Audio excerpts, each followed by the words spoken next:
يلا يا محمد اطلع، هذا تأخر يا جماعة، واحد ينزل يشوفه، ما يدفنوا ينزل ينادي عليه شوفوا له.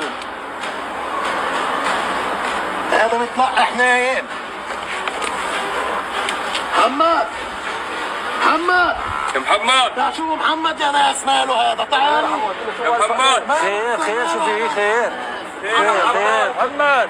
ولا تحسبن الله غافلا عما يعمل الظالمون إنما يؤخرهم ليوم تشخص فيه الأبصار مهطعين مقنعي رؤوسهم لا يرتد إليهم طرفهم. میرے مسلمان بہنوں اور بھائیوں، دل دہلا دینے والا یہ منظر دیکھیے.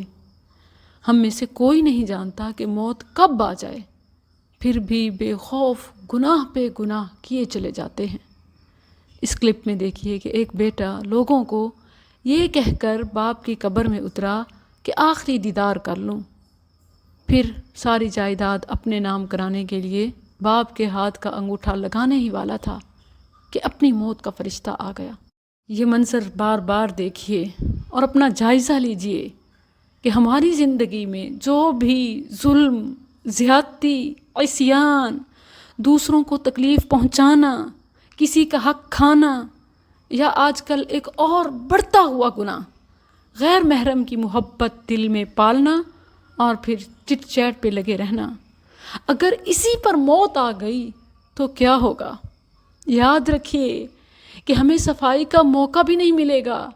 ہمیں اپنے حق میں بتانے کے لیے کہ میں کیوں کر رہی تھی یہ گناہ، میں کیوں کر رہا تھا یہ گناہ، اس کا موقع بھی نہیں دیا جائے گا. جواب ہمارا نہیں چلے گا کہ ساری نمازیں تو پڑھتے تھے، حج بھی کیے تھے، روزے بھی رکھے تھے، اگر خاتمہ گناہ پر ہو گیا، موت برائی کرتے ہوئے آ گئی تو جواب دینے کا، صفائی پیش کرنے کا موقع بھی نہیں ملے گا. صحیح بخاری میں رسول اللہ صلی اللہ علیہ وسلم کا فرمان، انما الاعمال بالخواتیم، عملوں کا اعتبار خاتمے پر ہے.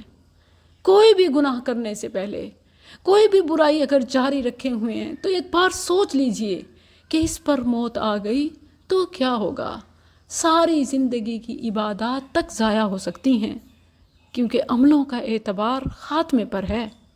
صحیح مسلم میں رسول اللہ صلی اللہ علیہ وسلم کا یوں فرمان ہے، یبعث کل عبد علی ما مات علیہ، روز قیامت انسان وہی کام کرتے ہوئے اٹھایا جائے گا، رب کے ہاں پیش ہوگا جس پر اس کی موت آئی تھی.